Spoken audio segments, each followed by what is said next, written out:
There are three main ways that people have sought to interpret Genesis 1. The first is through a concordist type view, a concordist approach. Concordists try to get the Bible and science to line up. A concordist approach says the Bible gives scientifically accurate information when interpreted correctly, and science gives this information, and they should line up, they should match. So concordists try to make the Bible and science fit together and reinforce each other. The concordist views, the first one we've talked about, the outgrowth. The first one is the literalist interpretation. Now, here's where I want to make a distinction. Young Earth creationism is the scientific view that is based on a literalist interpretation of Genesis. Does that make sense? Not everyone who holds to a literalist interpretation of Genesis believes all the young Earth creation science stuff. All right? Now we're talking about the interpretation aspect, no longer the science aspect. This is the biblical aspect. And the literalist 24-hour day view, what that says is Genesis 1 was written and describes and intended to describe a literal week consisting of 7 24-hour days. That's what Genesis intends to describe.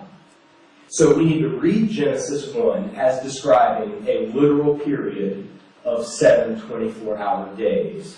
And whatever that means for your science, just deal with it. But that's what Genesis teaches. This is seen as the default view by proponents of it, but it's not. We saw as far back as St. Augustine, people were saying these days don't have to be literal. But I've given you some examples of modern theologians. Al Mohler, who's the president of the Southern Baptist Seminary and the big voice in the Southern Baptist Convention, John MacArthur, Ligon Duncan. These are prominent modern theologians and biblical teachers who hold to a literalist 24-hour view. And usually, these people end up promoting or adopting or agreeing with young Earth creationism, because that's the science behind it. But regardless, that's what they have to say. They point to, for instance, Ligon Duncan in the Genesis debate, he says in the sidebar there, the precise denotation of the phrase, and there was evening and there was morning, is immaterial to the argument.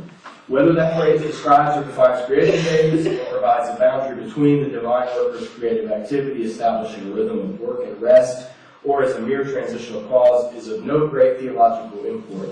It clearly is language that is intimately associated with normal days in the experience of readers from every age and culture. As such, this phrase strengthens one's predilection towards understanding the creation days as normal days. What 24-hour advocates say is, in Genesis you read over and over, it says, there was evening, there was morning, day 1. There was evening, there was morning, day 2. Whenever it says there was evening, there was morning, day such and such in the Bible, that's always a normal, regular day. That's how it should be read. Therefore, creation happened in 6 literal 24-hour days. Well, another similar view that holds to this is what's called the reconstitution, or you'll hear it called the gap theory.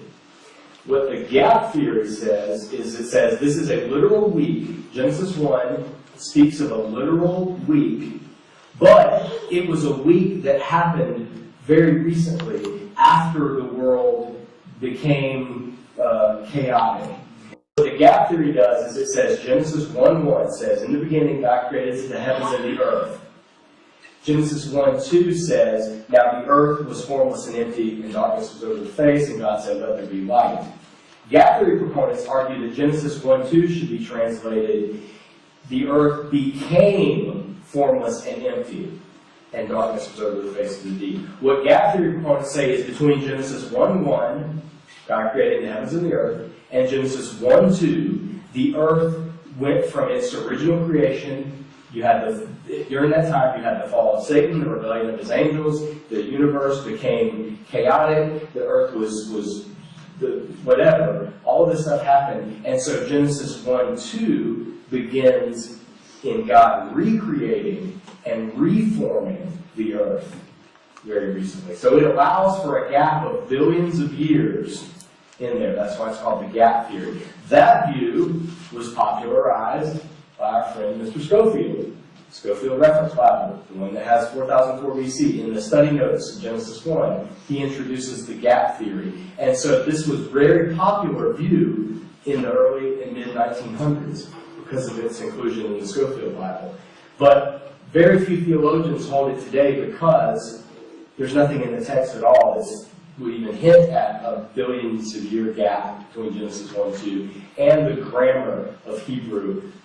It's very unlikely that you can translate the word was as the word became, but that's a grammatical argument. So anyway, those are the two views that Christians have held that hold to the concordus. Is this, you read the days as literal 24-hour days. Another concordist view, or the third concordist view, is the day-age view. If the literalist view gave rise to young earth creation, the day-age view gives rise to old earth, or progressive creation. So this is the underlying literary interpretation. The day-age view, I'll let Hugh Ross, who's an advocate, speak for it. He says, day-age creationists, however, see the Genesis creation narrative as an artistically exquisite and objectively provable account, passed along by the Creator himself to a human author by the agency of the Holy Spirit. In defiance of all the laws of probability, this ancient spokesperson described the initial creation event, commonly referred to as the Big Bang, the scientifically verified initial conditions of the Earth, and the scientifically verified sequence of events leading up to and including the appearance of modern man and the progress of civilization.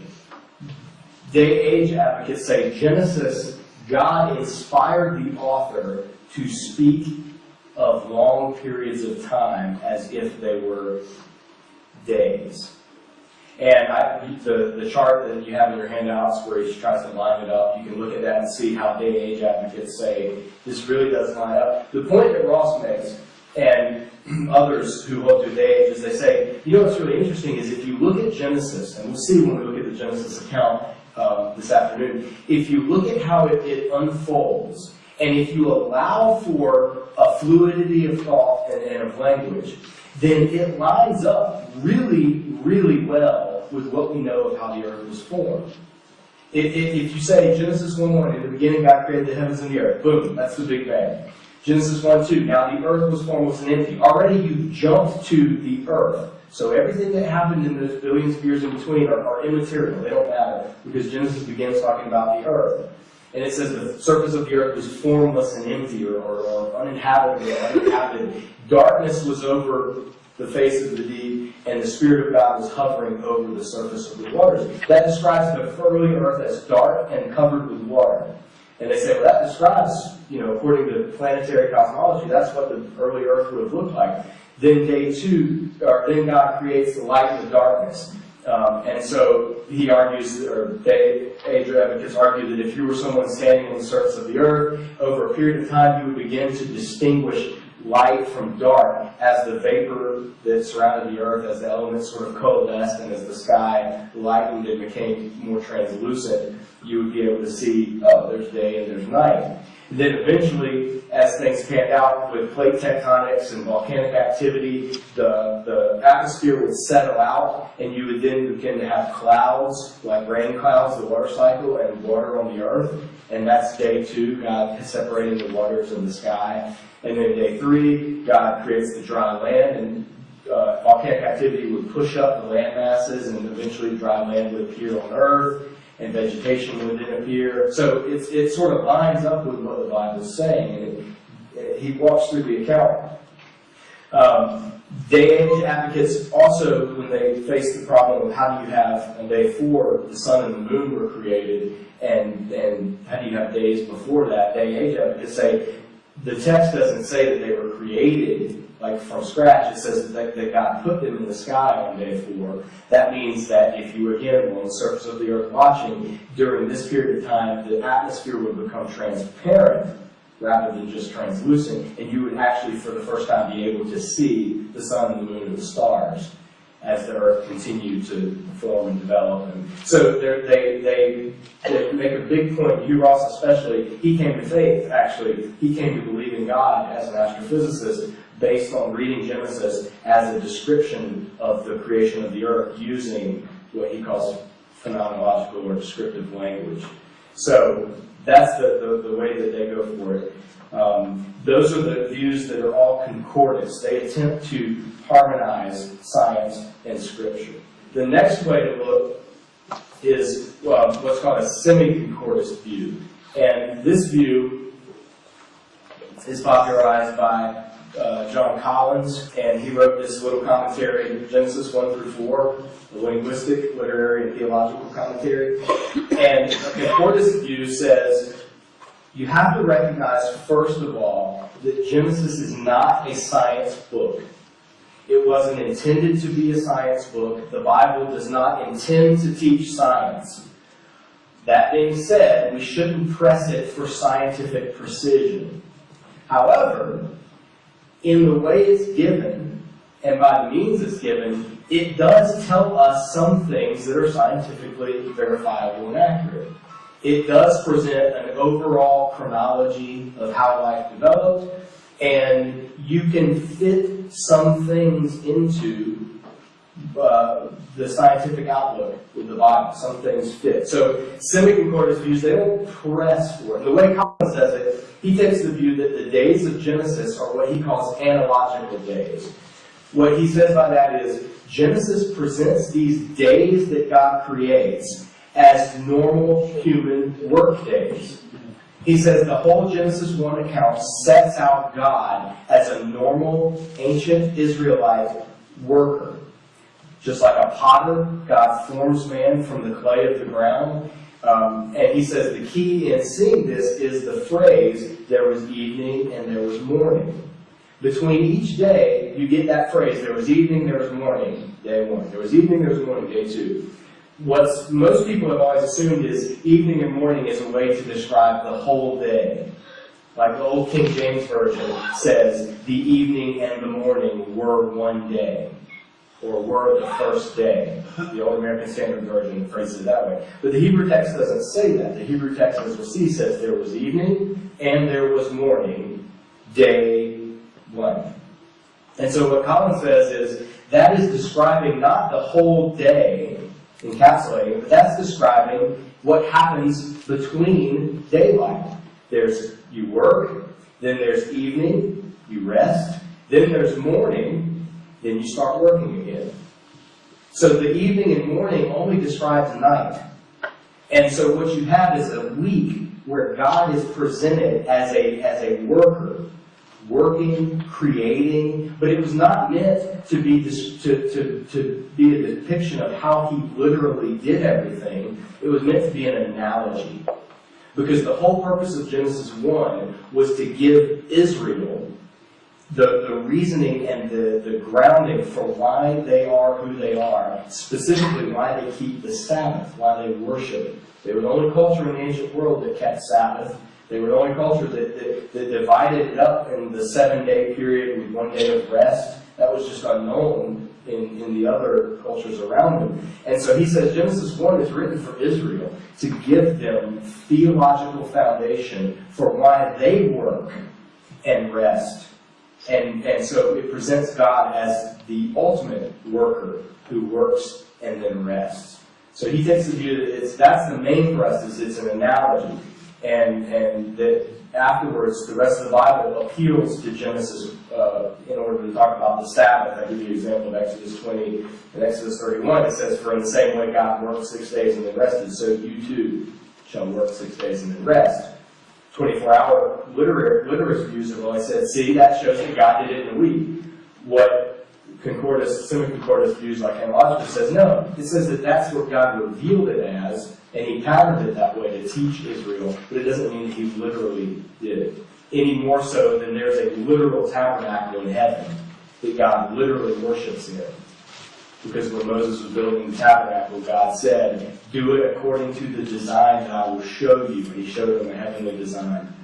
So, semi-concordists say, God doesn't literally dwell in a heavenly temple. He didn't literally create the world in 6 literal days. It's an analogy. It's to show Israel and to ground Israel's experience with their everyday work. And so, from on the sidebar there, from his book Science and Faith, Colin says, on each day God works, then rests for the night, and then on his Sabbath he rests in full enjoyment of his achievements. Similarly, in chapter 2, verse 7, where God forms the man, it's as if he were a potter working in clay. If we put all of these things together, we see that the best explanation is the one that takes these days as not the ordinary kind. They are instead God's work days. Our work days are not identical to them, but analogous. The purpose of the analogy is to set a pattern for human rhythm of work and rest. The length of these days is not relevant to the purpose, but we have to conclude from Genesis 2, 5 through 7 that some of them at least were longer than our ordinary days. How much longer, we can't say, except that days 1 through 5 have to add up to a fair number of years in order to establish the seasonal cycles seen in chapter 2, verses 5 through 7. I call this the Analogical Days interpretation. And we'll look at, again, when we get into Genesis, we're going through all of these different views first, so that when you read this afternoon, when we read Genesis, when we finally get, because there's some of you who are like, all right, well, let's look at it. We keep talking about Genesis, let's look at it. The point is that when we do look at Genesis today, I want us to all have in our minds all of the ways people have read it and looked at it before us, so that then we can see what makes the most sense to us. And at the end of the day, you can walk away with what you think makes the most sense. So that's why we're doing these views first. The structure of Genesis 1 is crystal clear. This is nothing new. This has been known for centuries. It's been seen by careful readers of the text. And it's amazing that it hasn't been taught by more Christians in churches. It really, that falls on us as teachers and preachers and pastors. But Genesis 1, if you look at the way it's set up, it's very precise in how it's constructed. On each of these days, in this first column, days 1, 2, and 3, God creates, or God forms realms, or domains, spheres of existence. And then on the next days, on each corresponding day, God fills that realm with that which will rule over that realm. This is a literary pattern. It's very artistic. And it's clear from the text. God says, in Genesis 1:2, it says, the earth was formless and void. The Hebrew word tohu vabohu, which means literally not livable, and there's no one living there. Formless and void. So what God does is the first 3 days, he fixes the formless problem, the uninhabitable problem, by creating these realms of habitation. Light and dark, or day and night. The skies and the water, the land and the vegetation. Gets the earth ready to be inhabited. Then on days 3 through 6, he puts the inhabitants in their proper place. And the text says on day 4, it says when he creates the greater lights and the lesser lights, which we know as the sun, moon, and stars, it says he created them and put them in the sky to rule over the day and the night. To rule over. And then when he creates people, he says to have dominion or to rule over the earth. So the things on the right-hand side are the things that are to rule over the domains on the left-hand side.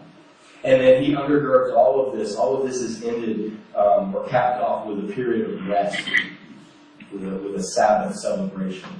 There's also possibly another pattern going on. There's a lower register and an upper register in each verse. In other words, there's a heavenly something going on and an earthly something going on. So, like for instance, in verse 1, God creates the heavens and the earth. And then in verse 2, the Spirit of God was hovering over the deep, over the waters. And then on days 1 through 6, he speaks, God says, let there be. He gives what's called fiat commandments, the fiat, the saying of something. And then on the earth, it's fulfilled. So God speaks, heavenly, and it was so, earthly.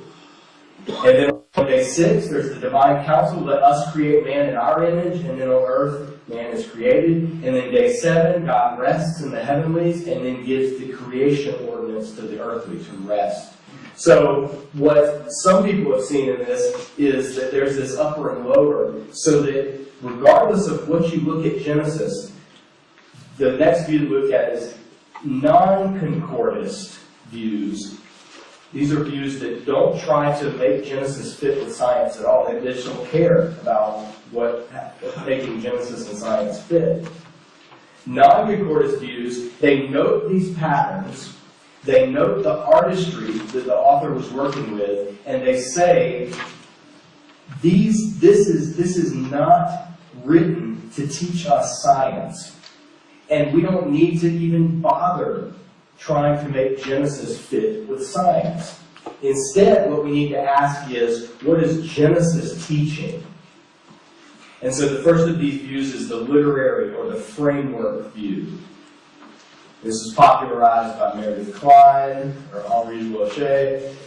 And the literary view takes note of this pattern and this pattern and says that there's no reason to try to harmonize Genesis with science. Genesis was an ancient literature, or Genesis is a piece of ancient literature, and it needs to be interpreted as ancient readers would have interpreted it. And they would not have been asking questions about science and any of that. Rather, Genesis presents the truth of God in the vehicle of ancient literature. So when we read Genesis, we aren't reading what literally happened from a scientific perspective. We're reading the theological truth of what God did in creating from an ancient Near East perspective. It doesn't mean it's not true, but it does mean it's not literal.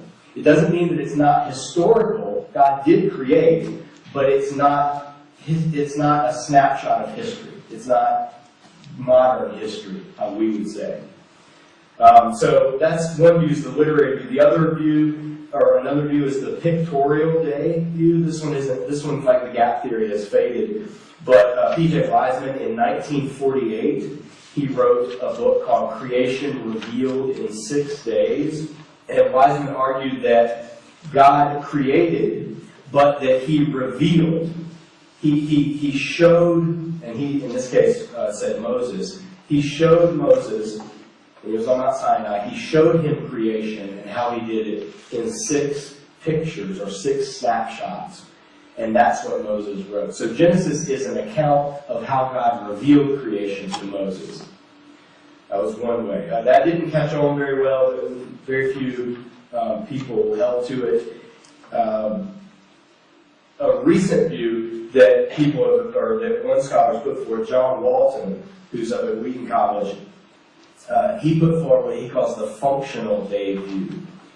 And his theses mainly are, I've listed them there, is Genesis 1 as ancient cosmology is function-oriented. What Walton says is, in our world, when we say God created such and such, we're scientific people, we're modern people, we think in certain categories. So when we think of the word create, we think of make, create, bring into being. But in the ancient Near East, and John Walton is an expert in Egypt, in ancient Egyptian literature, and in ancient Sumerian literature, he says when you look at how the ancients used that word create, they used it to describe when something received its function, or when something received its purpose or meaning. So a temple wasn't created until it was inaugurated.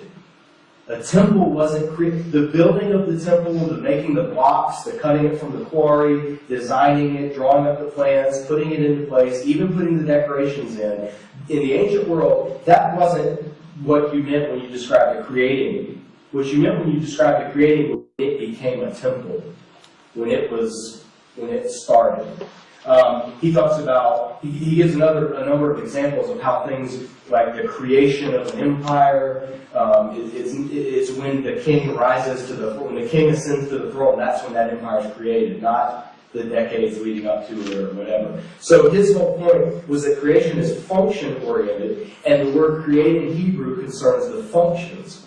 So the beginning state of Genesis 1:1 is non-functional. Days 1 through 3 establish the functions, and days 4 4 through 6 installed the functionaries, which is really similar to what framework literary proponents say, with the realms and the rulers.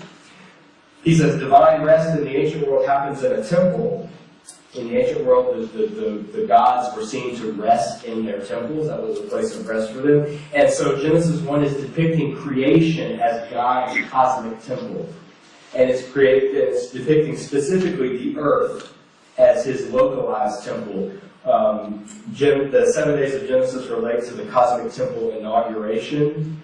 In other words, it's a vehicle in the ancient Near East where a temple would be created, and then it wasn't full until the God decided to rest there, and that's what Genesis, the 7 days, are showing in a way that the ancients could understand. It's showing that the universe is God's temple, and man is his image, and God rests in his temple. So his last point is, therefore, it doesn't give us material origins. When Genesis talks about the creation of the heaven and earth, it's not talking about creation like we would think of creating. It's talking about the bringing into being, the bringing into its fullness. So science has no say in it either way.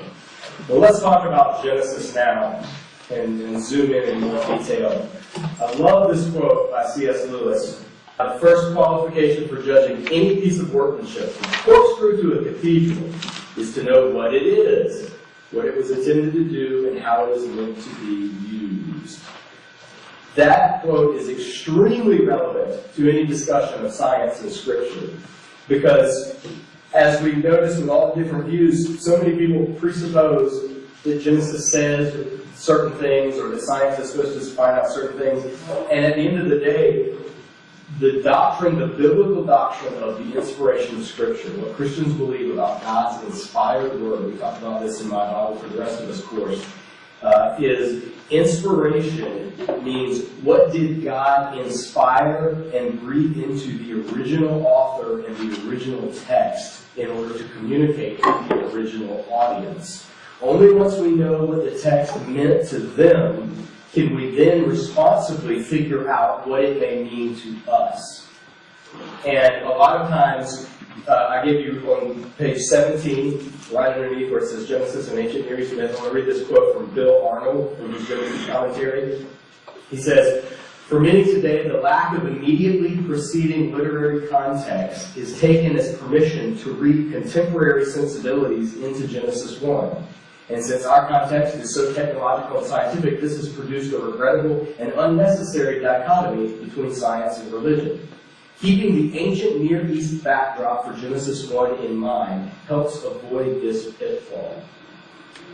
What Arnold's saying in there is we have a tendency, because there's nothing that comes before Genesis 1 in our Bibles, so we have a tendency to bring our presuppositions to the reading of the text. And whatever knowledge, whatever background, whatever we understand about the creation of the world, geology, astronomy, biology, philosophy, metaphysics, whatever, we bring that into Genesis when we read it a lot of times. And that's not necessarily wrong, and it's probably unavoidable to some degree, but we have to understand, or we have to stop and ask the question, what would the original readers of Genesis have brought to the text? And regardless of views of how Genesis or the rest of the Bible was put together, what scholars all agree on is that Genesis was the opening, the beginning of the Torah, or the Pentateuch, the first 5 books of the Bible. And as such, the form we have Genesis in intends to set up everything that comes after it in Scripture for Israel. So any understanding we have has to take that into account. It also needs to take into account that Genesis shares a number of things in common with other ancient Near East creation accounts. Now, it was really fashionable in the 1800s and early 1900s for scholars to look at these ancient Near Eastern accounts and see the parallels in Genesis and just assume, oh, Genesis borrowed from them, or Genesis copied from these other ancient accounts. But the past probably 50, 60, 70 years of scholarship has removed that option from the table. And what you see now is rather that all of these creation stories, including Genesis, all of them point back to further events.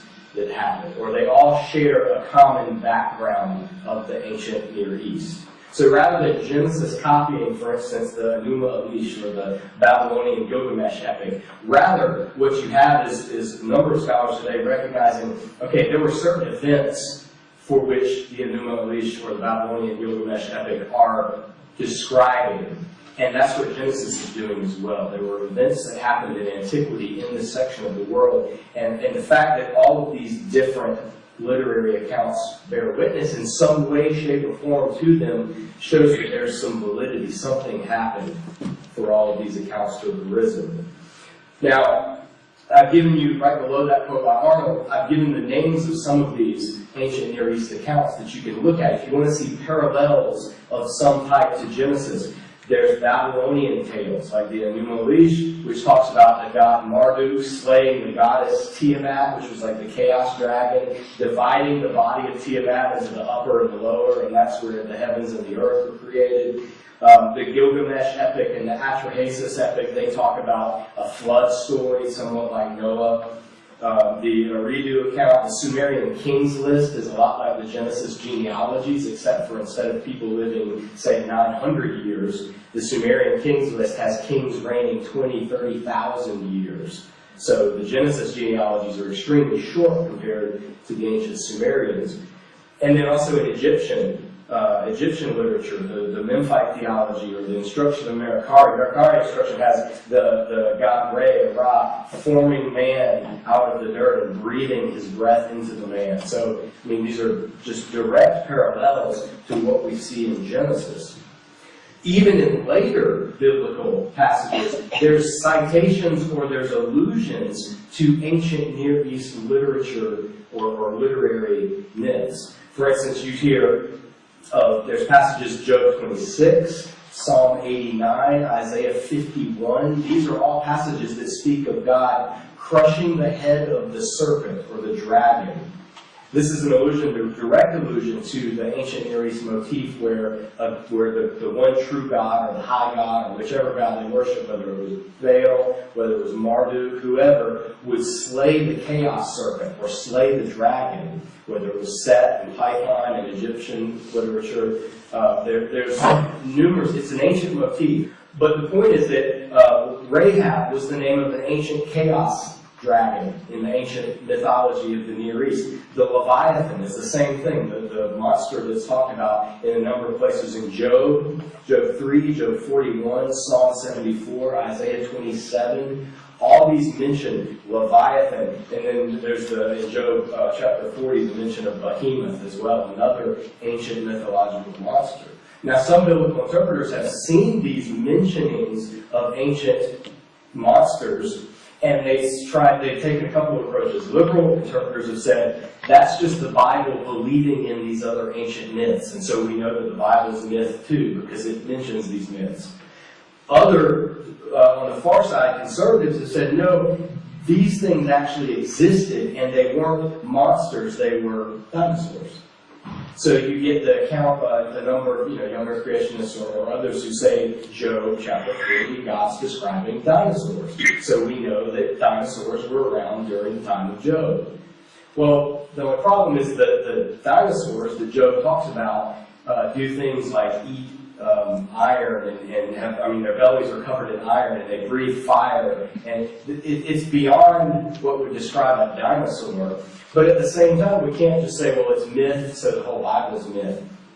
Rather, what we see in the sidebar on page 17, I've given you an excerpt from Walter Eycroft, who's a liberal Old Testament theologian of the last century. But what he pointed out, and I won't read it, but he makes mention that what Israel did was drew from, in the middle it says, it should not be overlooked that the allusions mentioned simply make use of the mythical picture as an isolated poetic ornament in order to depict Yahweh's power in the most dazzling possible colors. In these contexts, however, the myth no longer has a life of its own. It is of no consequence for Israel's understanding of the world, but belongs to the treasure house of poetry on which poets and prophets like to draw in order to clothe their thoughts in rich apparel.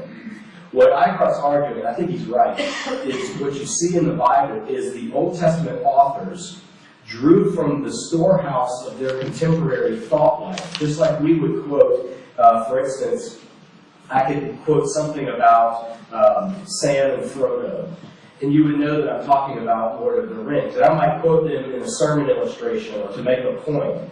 You wouldn't then assume that I believe in this mythical place called Middle Earth with hobbits running around and this. You would know that what I'm quoting is fiction, but you would also know the meaning behind what I'm quoting, and you would make the connection of the point that I'm making. That's what we see in Scripture with the biblical authors, is when they want to describe something, when they want to describe God in the most majestic or exalted terms, they will draw from ancient Near East mythology. And instead of Marduk destroying the chaos dragon Tiamat and creating the world with his slain body, instead what you see is Yahweh crushing the head of the serpent Rahab at the crossing of the Red Sea. So, for instance, when Israel crossed the Red Sea, when God split the waters, the prophets and the songwriters talk about that event as their version of the mighty one true God crushing the head of the chaos serpent of the deep. Because for them, that's the symbolic significance. God parting the waters and leading Israel across was God exercising his authority and his dominion over all the forces of chaos, which were all summed up in the ocean or the sea. And so throughout Israel, throughout the Old Testament, you see that. Even in Genesis 1, you see that Genesis 1 uses or borrows from, or rather reflects, its context in the ancient Near East, among the myths of the ancient Near East, without ever endorsing or saying these myths are true. Rather, what it does is it takes the mythological language of the ancient Near East and speaks God's truth through that vehicle. And I'll read on page 18.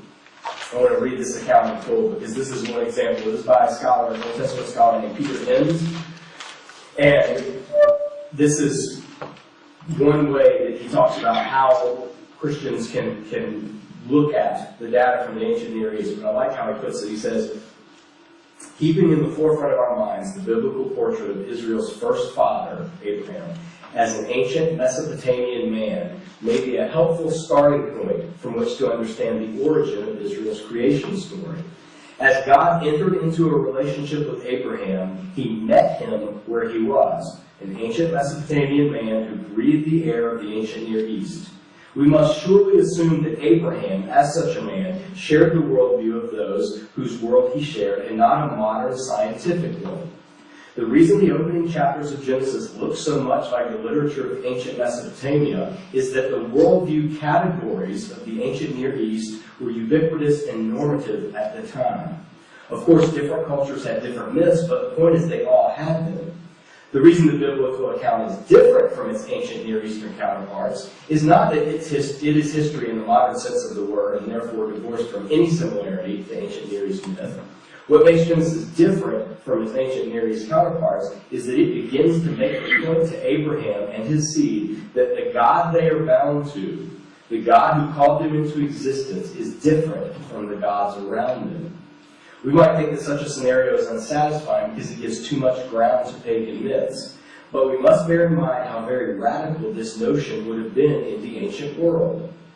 For a second millennium, and that means 2000 BC, for a second millennium Semitic people, as Israel's earliest ancestors were, to say that the gods of Babylon were not worth worshiping, but that the one true God was the God of a nomad like Abraham, this was risky, ridiculous, and counterintuitive. And this would have been no less true when these stories were later recorded in Hebrew. The ancient Near Eastern religions were hierarchical and polytheistic. The biblical claim that Israel's God, Yahweh alone, is God, might be analogous to someone claiming in our world today that the gods of ancient Greece really exist and that they sit on Mount Olympus ruling the world. To put it differently, God adopted Abraham as the forefather of a new people. And in doing so, he also adopted the mythic categories within which Abraham and everyone else fall. But God did not simply leave Abraham in his mythic world. Rather, God transformed these ancient myths so that Israel's story would come to focus on its God, the real one. It's wholly incomprehensible to think that thousands of years ago, God would have felt constrained to speak in a way that would be meaningful only to Westerners several thousand years later. To do so borders on modern Western arrogance. Rather, Genesis makes its case in a way that ancient men and women would have readily understood, indeed, the only way. The point Enns is making in that, and I think he's right on in this, is that there's not a problem when we look at Genesis, especially Genesis 1 through 11, and we see parallels in ancient Near East myths. Because in those ancient myths, we see similarities with the Genesis account, yes, but the differences we see are astronomical compared to the similarities. And so, what we want to look at now are these differences on page 19. Because a lot of times you'll hear people talking about, oh, Genesis is just a copy of pagan myths, and I have a series of examiner articles online that you can go into this in more detail. But we see that they're different in a number of ways. First, there's no divine struggle. Genesis 1 contains no struggle of God with a rival or with anything like that. There's no struggle. It's just God speaks. God says. It happens. That's very radical. There's no cosmogony. Cosmogony is the term for the birth of gods. The ancient Near East myths all had cosmogonies. Certain gods were born or came into existence from certain things. Genesis 1 has no notion of God's coming into being. He always was. There are no rival forces in creation. God doesn't have to overcome anything, unlike the Babylonian Enuma Elish. There's no chaos monster. In what we see in Genesis, there's just blankness and uninhabited. There's no chaos. There's no force that threatens God in the Genesis account. Genesis gives us the beginnings of what would later become creation ex nihilo, creation from nothing. Genesis 1 doesn't demand the creation from nothing approach, as we're going to see in a while, but it's the beginning of what would become that. In other words, Genesis 1 leans in the direction of God creating from nothing. The later biblical books spell that out specifically.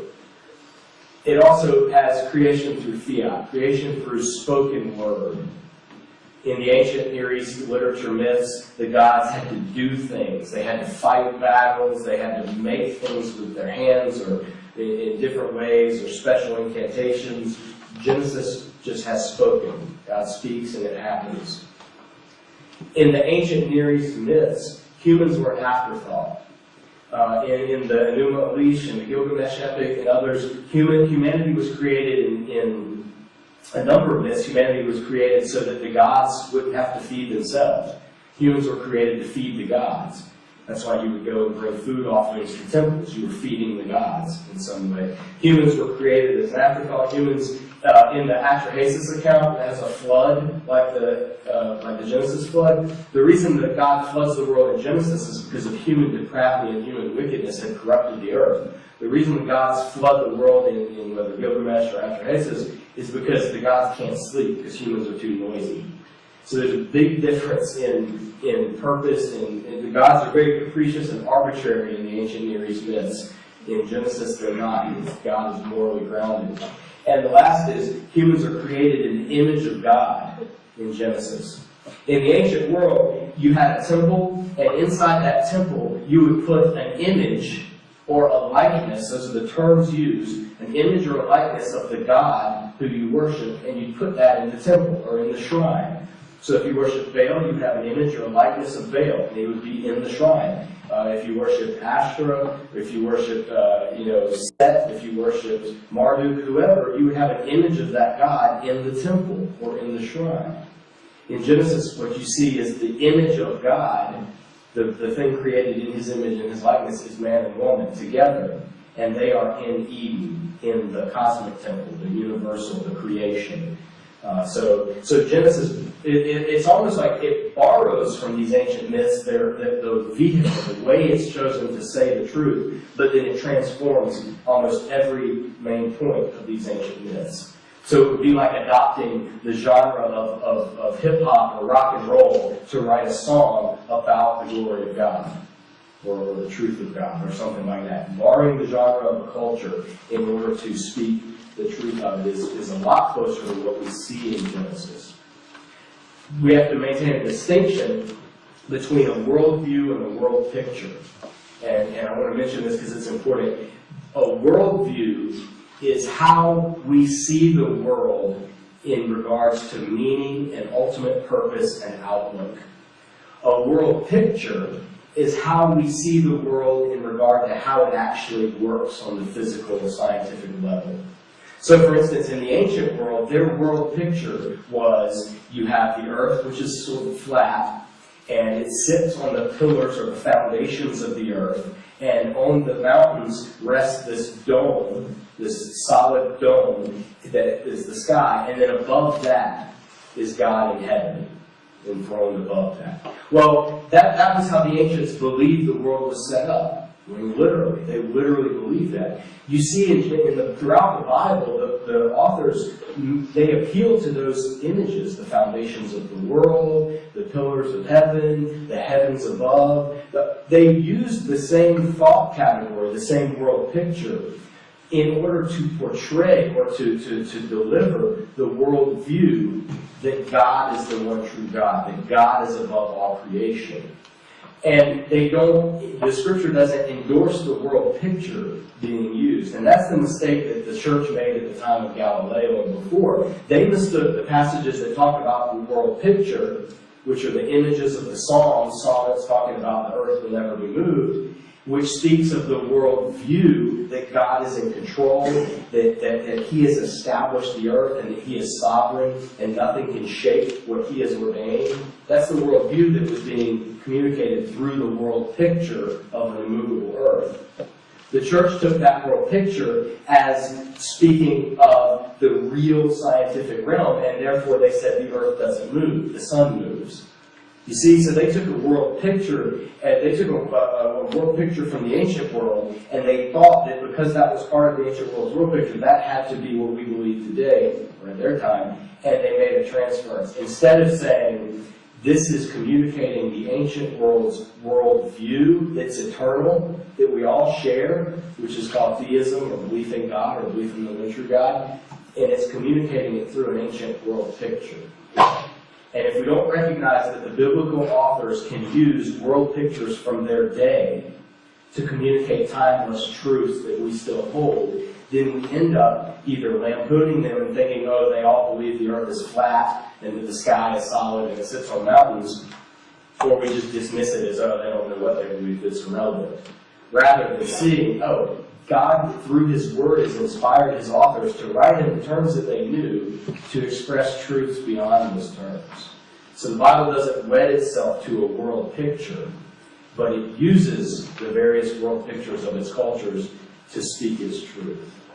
Does that make sense at all? It can get a little fuzzy trying to distinguish. It's a subtle difference, but it's important to understand. The Bible does. I'll read from John Collins on page 19. He says, not every good faith act of communication requires that the speaker endorse what he alludes to. For example, here's what I mentioned. For example, I'm not breaking faith with anyone when I refer to Sam and Frodo without asserting that the Lord of the Rings is historical. Unless, of course, I had led my audience to believe that the encounter was historical when I knew it wasn't. In the same way, biblical authors refer to pagan myths, whether or not the author himself believed the myth to be true, has no impact on whether he made his point in good faith. It's enough to suppose that he's using the ideas in a different setting from their original, or evoking the emotional overtones of the mythic names for the purpose of asserting the Lord's superiority over them.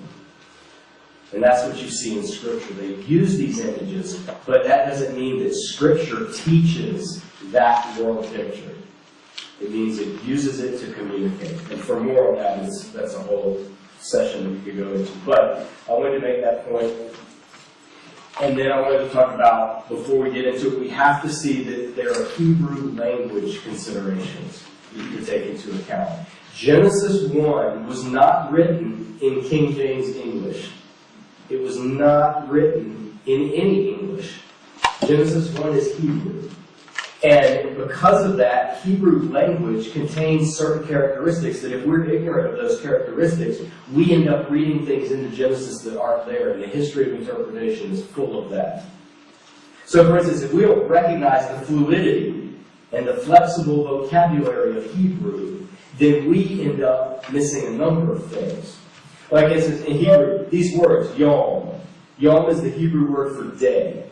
It's also the Hebrew word for daylight, 24-hour day, indeterminate period of time, and even the phrase when, like in the day when, such and such.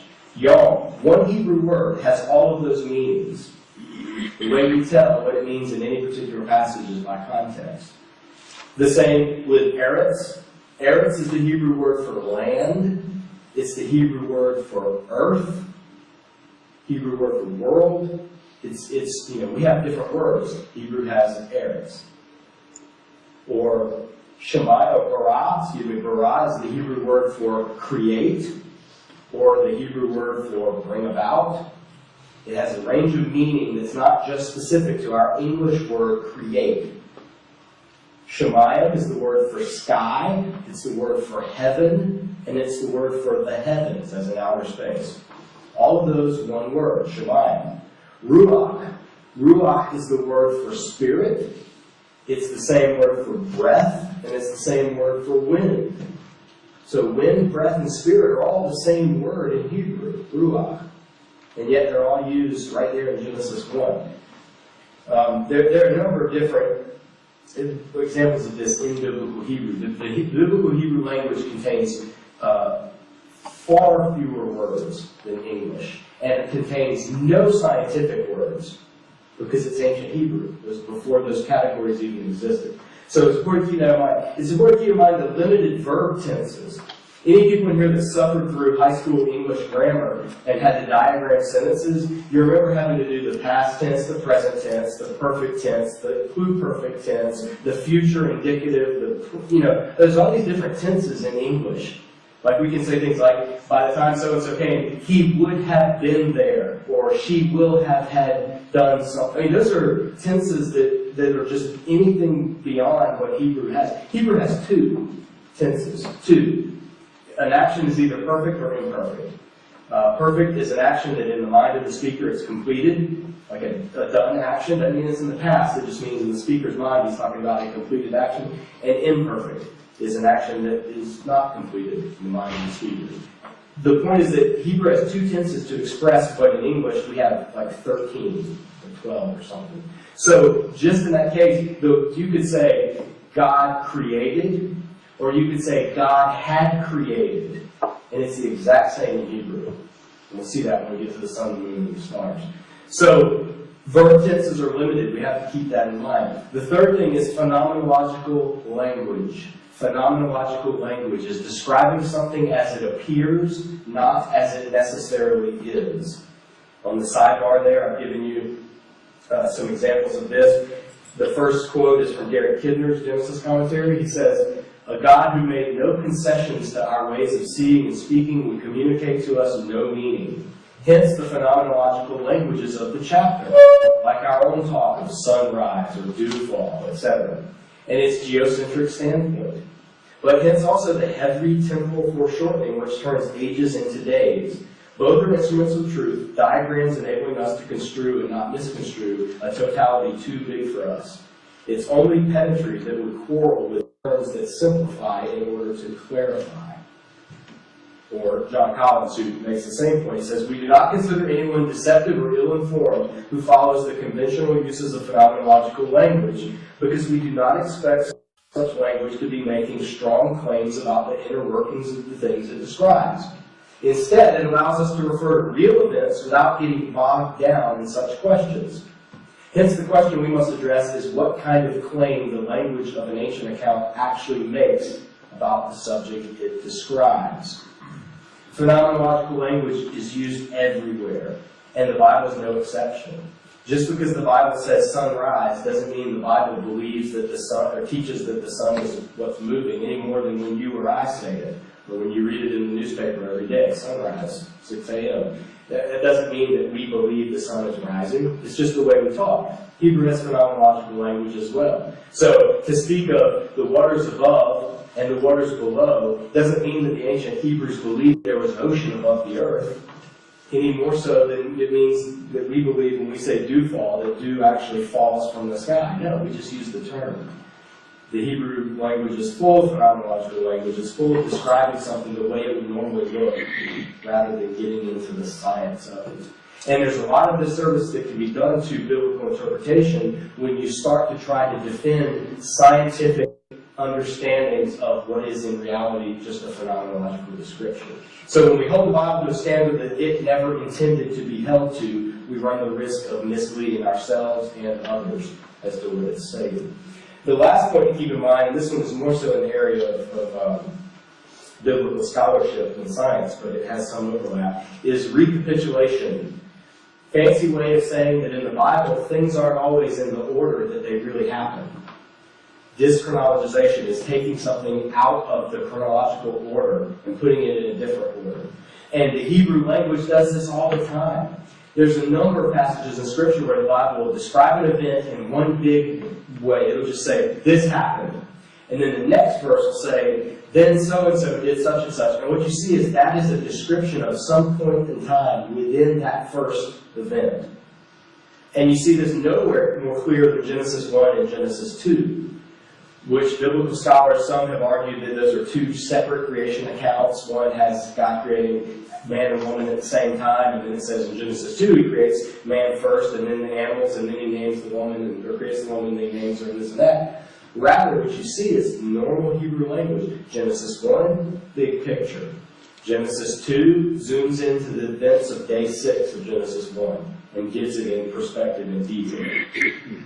It's everywhere. I gave an example from Exodus 19, 1 and 2 that John Collins gives us. It's the same thing. On the third new moon after the people of Israel had gone out of the land of Egypt, on that day they came into the wilderness of Sinai.